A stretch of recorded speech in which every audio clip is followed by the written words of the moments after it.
Сәлем достар. Бүгін біз 19 ғасырдың екінші жартысына тиесілі Аппақ Ишан медресесіндеміз. Олай болса, еріктілікпен бірге айналысайық достар. Ал сәттілік.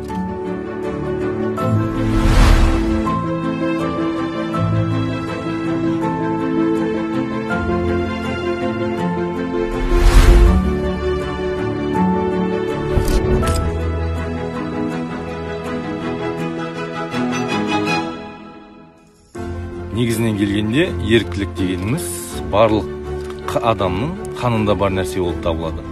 Жас кезімізден бастап туысқандарымыздың үйіне асар ретінде ерікті болып көмектесуге баратынбыз. Сондықтан менің отбасым керемет қабылдайды.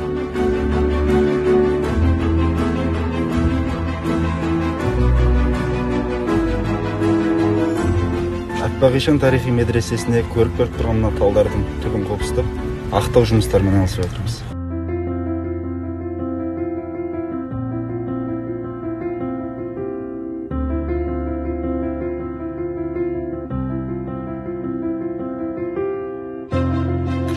Ұлттық жобасында тарихи тынысымды кеңейтуге үлкен септігін тигізді.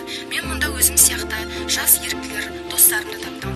Міне мынау менің ту сыртымда тұрған Аппақ Ишан медресесінде оқитын шәкірттердің жатақханасы. Шәкірттер өздерінің үй тапсырмалары мен білімдерін шыңдайтын болса, ал үстіңгі бөлігінде олардың жатын бөлмесі орналасқан.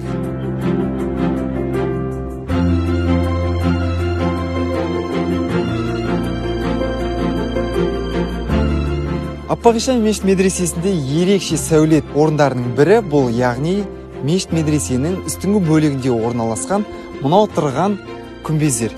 Бастапқы жоспарда бұл күмбездердің саны 40. Дегенмен қазіргі таңда күмбездердің саны 29. Осы күмбездер арқылы шәкірттерге өздерінің дәрістерін жақсы жеткізіп отырған.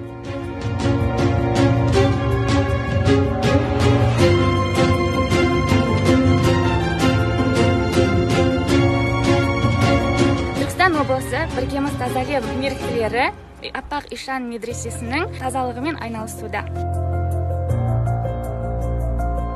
Өзім көне тарихи түркі әлемінің астанасы Түркістан қаласының тумасымын. Көне тарихымызды қазіргі уақытта көзбен көріп, болашақта ұрпақтарымызға сөзбен жеткізгеннен гөрі, әрбір тарихи нысанның сақталуына өзімнің үлесімді қосқым келеді.